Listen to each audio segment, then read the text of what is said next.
Bajaj city 100।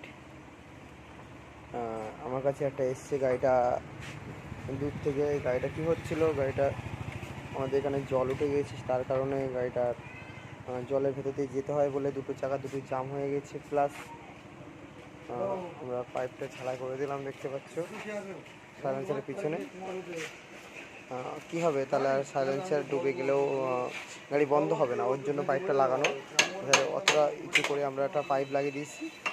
আর গাড়িটা চলছে, দুটো চাকায় গ্রিস করে দিলাম।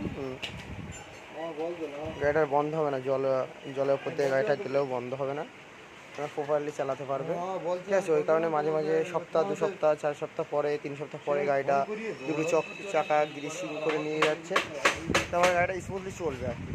ব্রেক মানে যে ব্রেক ধরে রাখে না, ওরকম ধরবে না।